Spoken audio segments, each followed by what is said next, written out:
Hello student, welcome to my channel learning with Toshiba. तो आज हम कर रहे हैं त्रैमासिक परीक्षा 2024-25 का कक्षा 10वीं का गणित का पेपर हल, जिसमें आपको पहला प्रश्न है सही विकल्प चुनकर लिखिए। संख्या 4 एवं 20 का HCF होगा, इसका उत्तर लिखिए। Option number B 4। द्विघात बहुपद ax² plus bx plus c a is not equal to 0 के शून्यांकों का योगफल होगा, इसका उत्तर लिखिए। Option number A. प्रश्न क्रमांक 3, रैखिक समीकरण युग्म a1x plus b1y plus c1 is equal to 0 एवं a2x plus b2y plus c2 equal to 0 को कोई हल नहीं होगा की कंडीशन लगाइए। Option number B a1 upon a2 is equal to b1 upon b2 is not equal to c1 upon c2। तो प्रश्न क्रमांक 4, द्विघात समीकरण ax² plus bx plus c equal to 0 a is not equal to 0 के विभक्त कर का मान होगा। इसमें ऑप्शन लगाइए। ऑप्शन नंबर 4 उपरोक्त सभी। तो हम प्रश्न क्रमांक हमारा 5 है AP यानी समांतर श्रेणी -3 -1/2 और 2 का 11वां पद। तो मैं आपको 11वां पद निकालना बता देती हूँ। A11 बराबर होता है A प्लस 10D। तो हमारा पहला पद तो हमें पता है -3 प्लस 10 इंटू हमारा आता है D।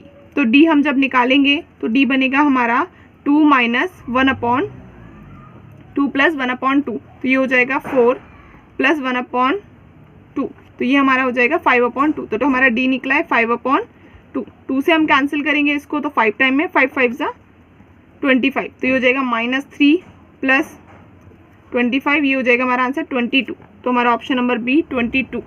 तो हम अगला प्रश्न हमारा कर रहे हैं, निम्न में से समरूप आकृतियों का उदाहरण है। इसमें लगाइए उपरोक्त सभी।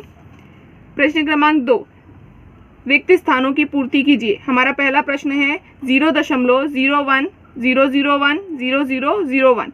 तो ये एक है परिमेय संख्या।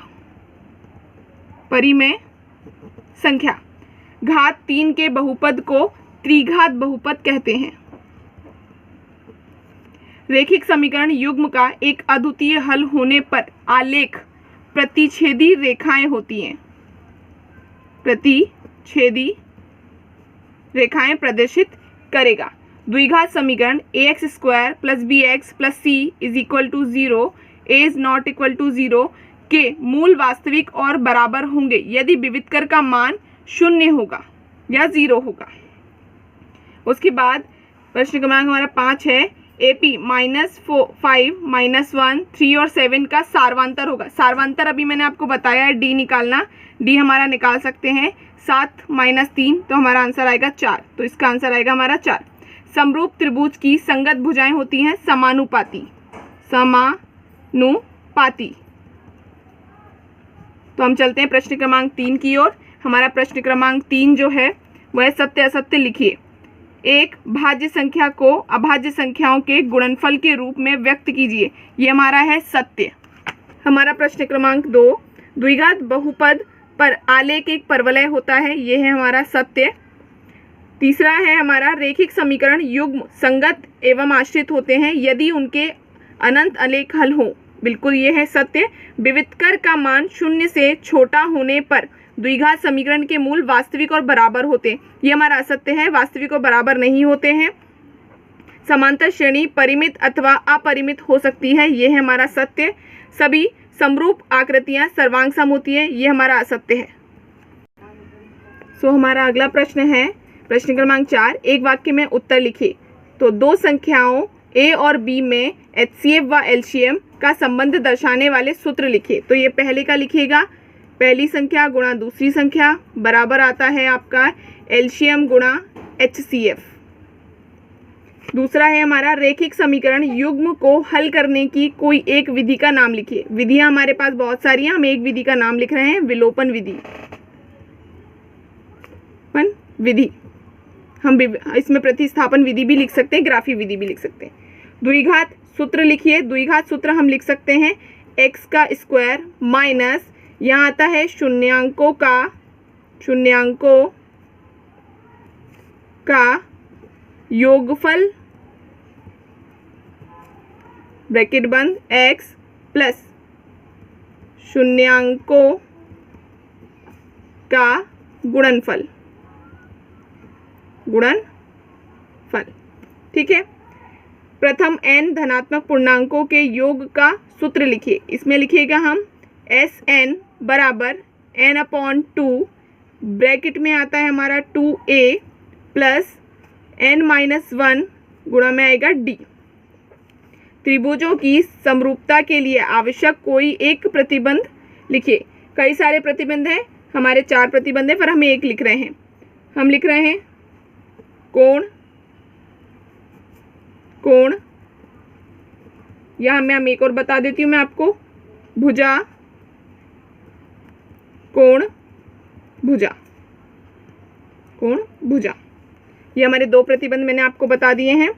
प्रश्न क्रमांक 6 हमारा, दिए गए चित्र में यदि आलेख किसी बहुपद px को दर्शाता है तो बहुपद px के शून्यांकों की संख्या लिखिए। तो हमारा जो आलेख है वो हमारे x अक्ष के किसी भी बिंदु पर टच नहीं कर रहा है, छू नहीं रहा है, तो इसका आंसर आएगा हमारा 0 या कहेंगे हम 0।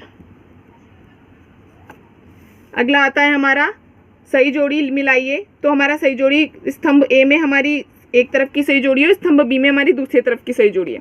तो मैं आपको आंसर बता देती हूँ। 3 करनी 2 ये एक अपरिमेय संख्या है, पहले का आएगा ये। शून्यांकों का गुणा ये होता है c/a,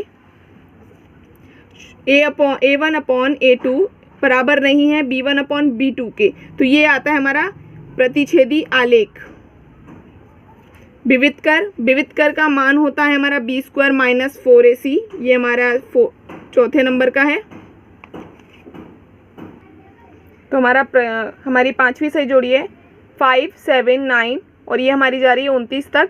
तो ये एक परिमित श्रेणी है क्योंकि इनके बीच में सर्वांतर समान है, तो ये हमारी एक परिमित समांतर श्रेणी है। आधारभूत अनुपातिकता प्रमेय ये है हमारा थेल्स प्रमेय। तो मैंने आपके इसके आगे के सभी प्रश्न क्रमांक 6 से लेके प्रश्न क्रमांक ये हमारे प्रश्न क्रमांक 10 से लेके आगे के प्रश्न हैं।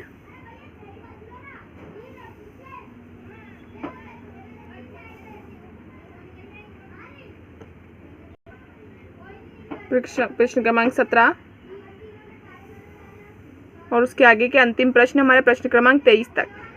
तो इसके आगे के सभी आपको हल जितने भी प्रश्न हैं प्रश्न क्रमांक 6 से लेके प्रश्न क्रमांक 23 तक के हल आपको टेलीग्राम चैनल पर मिल जाएंगे, जिसकी लिंक मैं आपको डिस्क्रिप्शन में दे दूंगी इस वीडियो के, तो आप इसमें देख लीजिएगा।